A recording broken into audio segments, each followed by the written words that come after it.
Hello friends, मेरा नाम है उदित तोपाल। इस वीडियो में हम लोग देखेंगे कि कोई भी लीनियर प्रोग्रामिंग प्रॉब्लम को हम लोग सिंपलेक्स मेथड से कैसे सॉल्व कर सकते हैं। इसका पहले जो वीडियोस था उसमें मैंने बताया था कि कोई भी एलपीपी को ग्राफिकल मेथड से कैसे सॉल्व किया जाता है, और सेम प्रॉब्लम को, सेम एलपीपी को हम लोग सिंपलेक्स मेथड से भी सॉल्व कर सकते हैं। ठीक है, तो इस वीडियो में हम लोग देखेंगे कि सिंपलेक्स मेथड से हम लोग कोई भी ऐसे गिवन एलपीपी को कैसे सॉल्व कर सकते हैं। तो देखिए, शुरू करते हैं। तो जो भी एलपीपी होगा, तो फर्स्ट ऑफ ऑल उस एलपीपी को क्या करना पड़ेगा, उसको स्टैंडर्ड फॉर्म में कन्वर्ट करना पड़ेगा।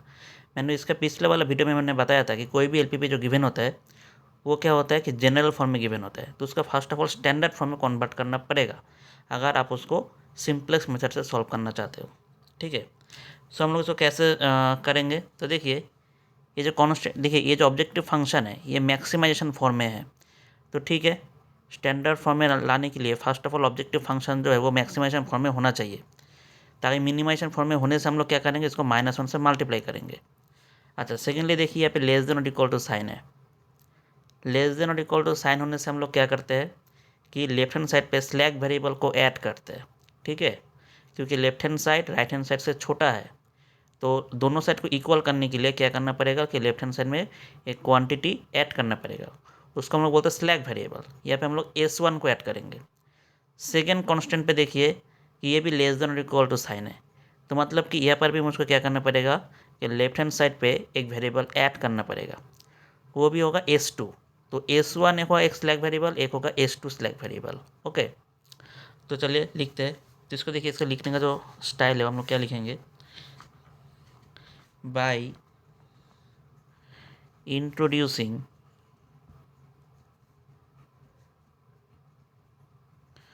To slack variables S1 and S2, we convert the given LPP. We convert the given LPP in standard form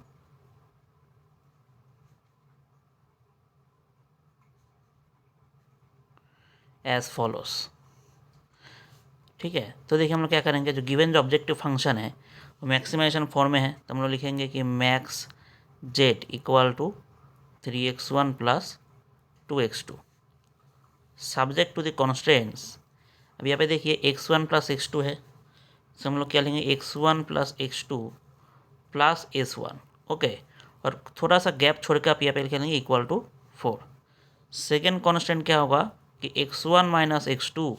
अभी देखिए यहाँ पर हम लोग क्या करेंगे, S2 ऐड करेंगे, तो उसको यहाँ पर लिखेंगे कि प्लस S2 इक्वल टू 2। क्यों, देखिए यहाँ पे S1 है, यहाँ पे तो S1 नहीं है, तो इसमें हम लोग क्या करेंगे कि प्लस 0 S1, और यहाँ पे S2 है बट फर्स्ट इक्वेशन पे S2 नहीं है, तो यहाँ पे हम लोग क्या लिखेंगे 0 S2। और मैंने बताया था कि स्टैंडर्ड फॉर्म में जितना भी स्लैक एंड सरप्लस वेरिएबल होता है उसका कॉस्ट हम लोग ऑब्जेक्टिव फंक्शन पे 0 लेके चलते हैं, that is 0 S1 plus 0 S2। Okay, और जितना भी आपका वेरिएबल्स है x1 x2 S1 S2 are all greater than equal to 0। ठीक है, यह तक आपको करना पड़ेगा कि कोई भी एलपीपी को सिंपलेक्स मेथड से सॉल्व करने से पहले। सेकेंडली देखिए, अभी हम लोग क्या करेंगे, इसके ऊपर हम लोग बेस करके सिंपलेक्स टेबल को फॉर्म करेंगे। ठीक है, तो चलिए देखते हैं सिंपलेक्स मेथड्स को हम लोग कैसे सॉल्व करेंगे। तो देखिए फ्रेंड्स, अभी हम लोग सिंपलेक्स टेबल को फॉर्म करेंगे। तो सिंपलेक्स टेबल का जो स्ट्रक्चर है वो देखने में थोड़ा इस तरह का होता है।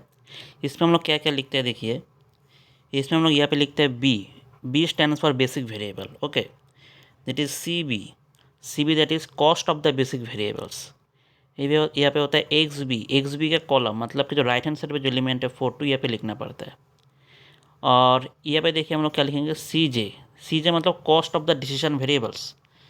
और ये जो रो है इसमें हम लोग वेरिएबल्स को लिखते हैं।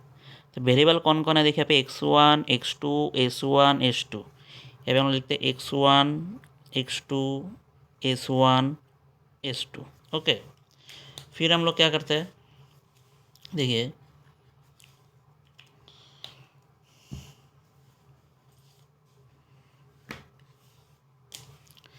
ये पे हम लोग क्या करते हैं, यहाँ पे एक कॉलम होता है, ये होता है मिनिमम रेशियो। क्या होता है कि मिनिमम, सॉरी,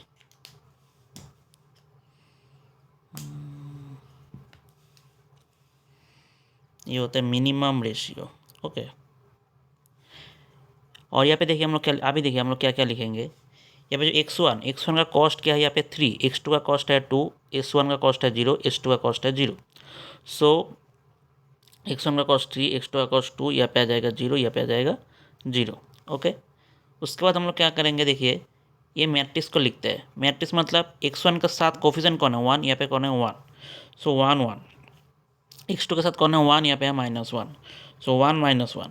फिर s1 के साथ यहाँ पे कौन है, कोई नहीं मतलब 1 है, सो 1 0 1 0। यहाँ पे कोई नहीं है मतलब देखिए 0 1 0 1। ओके, अब ये जो मैट्रिक्स है इसमें देखिए कि आइडेंटिटी मैट्रिक्स कौन फॉर्म कर रहा है। आइडेंटिटी मैट्रिक्स मतलब जैसे कि यहाँ पे 2 इक्वेशन है, तो इसमें 2x2 ऑर्डर का आइडेंटिटी मैट्रिक्स, दैट इज़ 1 0 0 1। देखिए यहाँ पे कौन है, 1 0 कौन दे रहा है, s1 दे रहा है, और 0 1 कौन दे रहा है, s2 दे रहा है।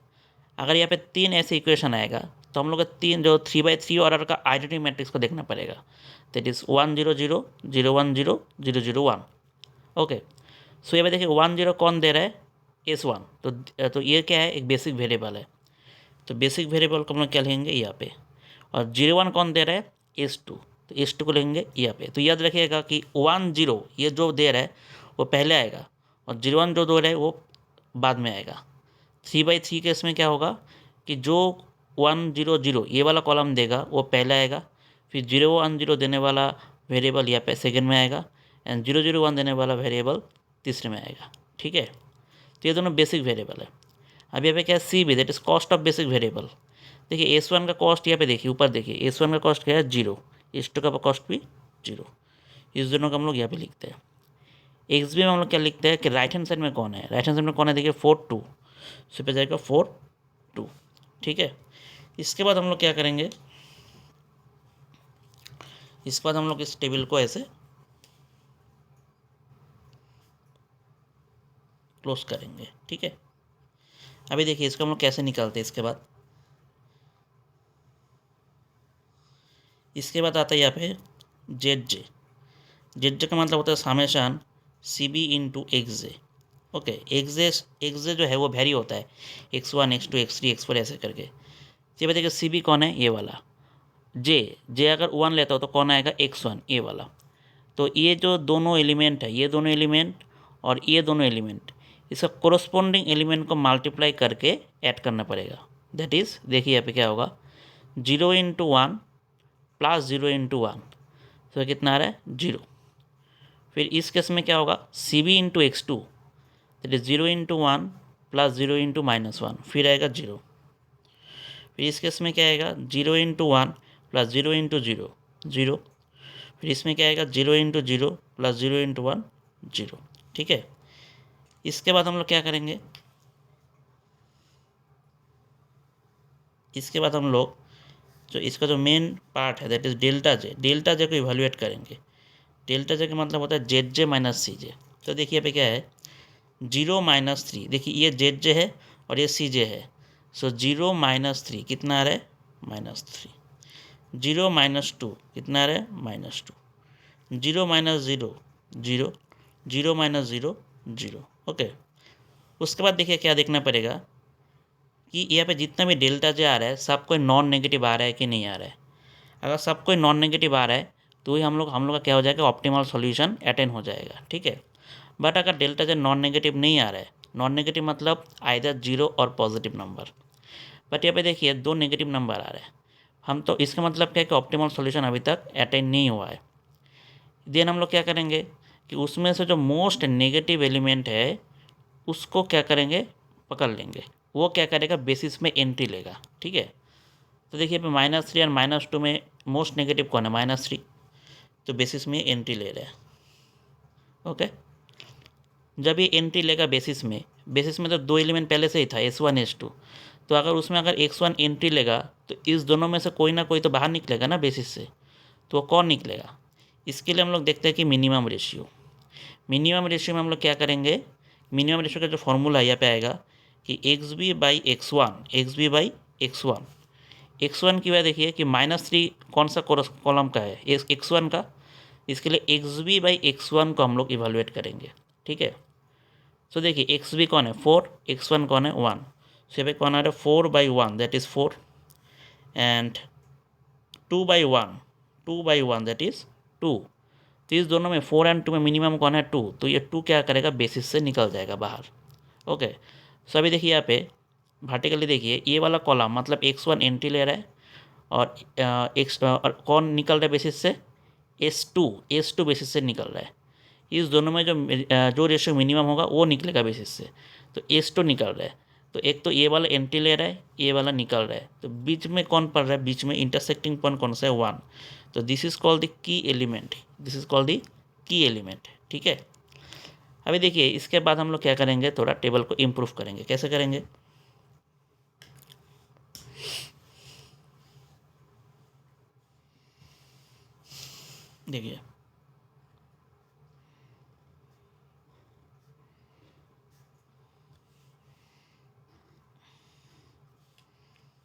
देखिए यहाँ पे कौन ले रहा था बेसिस में एंट्री x1, तो S2 निकल गया, x1 आ गया और S1 तो पहले से ही था, S1 पहले से ही था।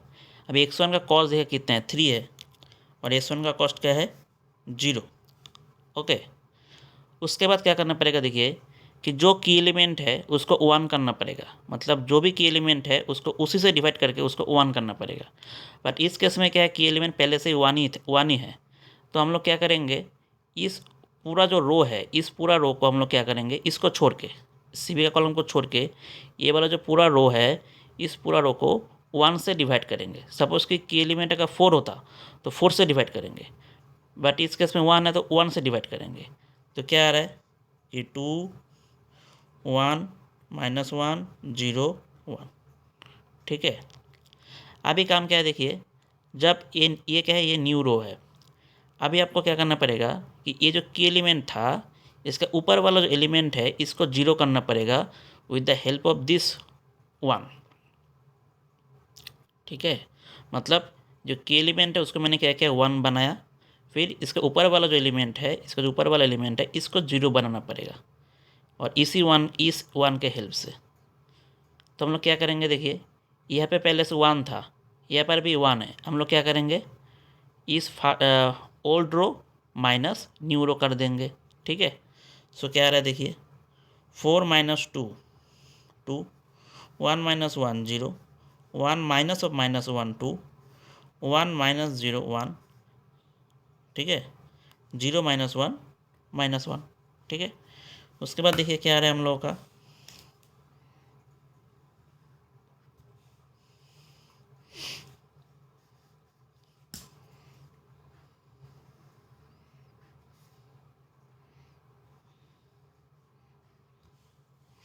देखिए यहाँ पे हम लोग का जो जेड आ रहा है, जेड मतलब क्या था, हमेशा C B X J, that is 0 × 0 + 3 × 1 3 0 × 2 + 3 × -1 -3 0 × 1 + 3 × 0 0 0 × -1 + 3 × 1 3।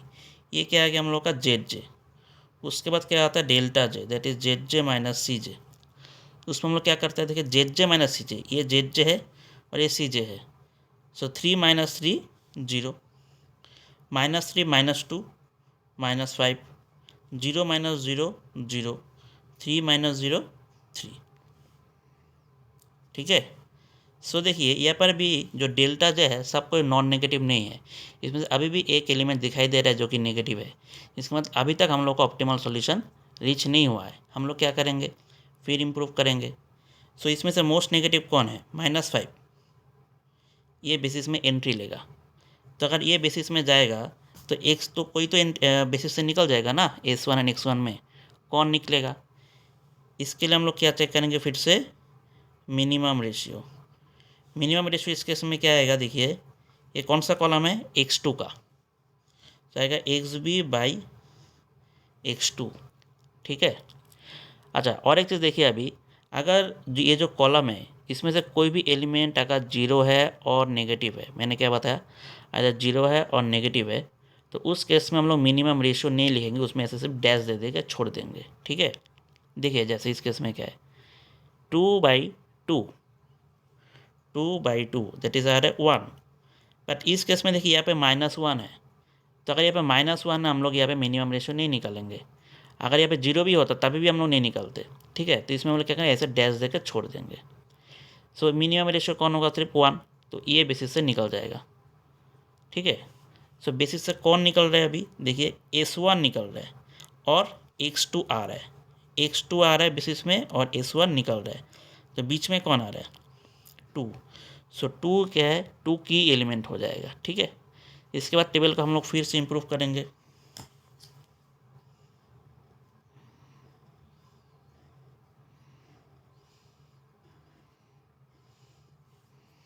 देखिए S1 निकल गया और X2 आ गया, X2 आ गया और X1 पहले से ही था। अभी देखिए X1 का कॉस्ट क्या है, 3, X1 का 3, X2 का क्या है, 2। ओके, उसके बाद मैंने क्या बताया था, जो की एलिमेंट है उसको 1 करना पड़ेगा। तो की एलिमेंट कौन है यहाँ पे, 2। सो 2 को 2 से डिवाइड करना है, बट हम लोग सिर्फ एक एलिमेंट को नहीं डिवाइड कर सकते, एंटायर रो को डिवाइड करना पड़ेगा 2 से। सो क्या होगा, देखिए 2 divided by 2 that is 1, 0 divided by 2 0, 2 divided by 2 1, 1 divided by 2 half, -1 divided by 2 minus half. Okay, तो अभी देखिए ये वाला जो रो है ये न्यू रो है, ये न्यू रो है, तो मैंने 2 को जब 2 से डिवाइड किया तो ये क्या हो गया, 1 हो गया। अब इस 1 का हेल्प से इसका नीचे वाला जो एलिमेंट है दैट इज जो -1 है, इसको 0 करना पड़ेगा, इसको 0 करना पड़ेगा इस 1 के हेल्प से। कैसे करेंगे, देखिए यहाँ पे -1 है, यहाँ पे +1 है, अगर दोनों को ऐड कर दिया तभी तो 0 हो रहा है ना। तो हम लोग क्या करेंगे, ये जो ओल्ड रो है, ये जो ओल्ड रो है, इस ओल्ड रो को इस न्यू रो के साथ जस्ट ऐड कर देंगे। ठीक है, तो क्योंकि मेरा ऑब्जेक्टिव क्या है, इसको 0 बनाना। सो क्या होगा, देखिए कि 2 + 1 3, 1 + 0 1, -1 + 1 0, 0 + half half, 1 + -half that is half. Okay, so यहाँ पे देखिए क्या आ गया, यहाँ पे हम लोग क्या कर निकालेंगे अभी, जेड का वैल्यू कितना आ रहा है, देखिए 2 × 0 + 3 × 1 3, 2 × 1 + 3 × 0 2, 2 × हाफ दैट इज़ 1 + 3 × हाफ मतलब 3/2, सो 1 + 3/2 that is 5/2, then 1 × -half that is -half plus 3/2, so -half plus 3/2 that is 3 - 1/2 that is 2/2 that is 1। Okay, उसके बाद हम लोग का क्या निकलेगा, देखिए उसके बाद हम लोग का आएगा डेल्टा जे, उसके बाद आएगा डेल्टा जे। ठीक है, डेल्टा जेड जे का मतलब क्या होता है, समेशन CB(x)j, जेड जे का मतलब होता है जेड जे माइनस CJ। सो 3 - 3 कितना आ रहा है, 0, 2 - 2 0, 5/2 - 0 5/2, 1 - 0 कितना आ गया, 1। तो देखिए इस केस में जाके क्या हुआ, जितना भी डेल्टा जो हम लोग का आया है यहाँ पे सब कोई नॉन नेगेटिव है, इसमें से कोई भी नेगेटिव नहीं है, मतलब आइदर 0 है नहीं तो पॉजिटिव है।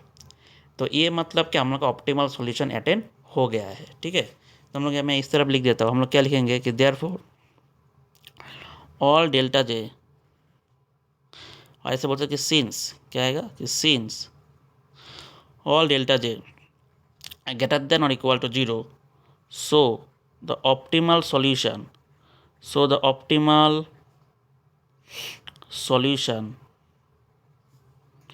is reached,